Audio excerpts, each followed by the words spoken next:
The risk of taking the vaccine is greater than the benefit. I personally do, yes. My grandson got 9 shots in one day, 7 of which had mercury in it, and he became autistic in a very short period of time. I was concerned by the complication rates, and they were kind of scary complications, neurological damage in most cases. We have all heard statements like these on the news, but they are no more than myths. By allowing children into public schools without all proper vaccinations is placing not only that child at risk of disease, but also the other children inside of the school. Vaccination laws are determined by the state government rather than the federal government. Michigan schools require students to receive immunizations for diphtheria, tetanus, pertussis, polio, measles, mumps, rubella, hepatitis B, meningococcal conjugate, and varicella, but there are loopholes to avoid these immunizations. As of right now, 47 out of 50 states allow for religious exemptions from vaccinations, and 17 of 50 allow for philosophical exemption, Michigan falling into both of these categories. If parents opt to exempt their children from vaccination, they are required to attend a class educating them about the health benefits of vaccinations.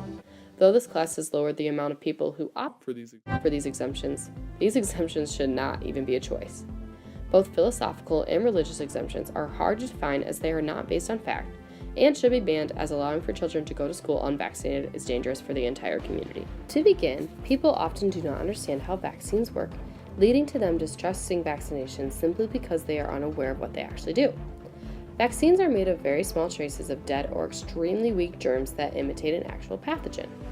By introducing traces of the pathogen into the human body, the immune system quickly fights off the germs and essentially makes a memory of the disease's makeup. By making this memory, the immune system is now prepared to fight the pathogen if the body were to encounter the disease. Therefore, vaccines essentially arm the immune system with the tools it needs to fight pathogens without infecting the body. By allowing for children to attend school without being properly vaccinated, the entire school is at a raised risk of being infected by an array of diseases. Immunizations are extremely effective, but just like anything else used as a treatment, 100% effectiveness is impossible to achieve. If a student without immunizations is affected by a disease, the chance of it developing into a serious ailment is highly plausible. Once this occurs, the chances of other vaccinated students also becoming infected increases significantly. Some people believe that they don't need to vaccinate because of the idea of herd immunity. This concept is simply the idea that if the majority of the population is vaccinated, then one person not being immunized is going to cause no harm. Though this concept is vital to protecting those children who are unable to receive vaccinations for medical issues, it should not be used as an excuse for others, as it often does not ensure that children will not get sick, due to the fact that the group of unvaccinated people in our communities are not evenly dispersed. As stated by Marshall South, a professor at Pennsylvania University, the assumption underlying the calculation for herd immunity is that people are mixing randomly, and that vaccination is distributed equally among the population. But that is not true.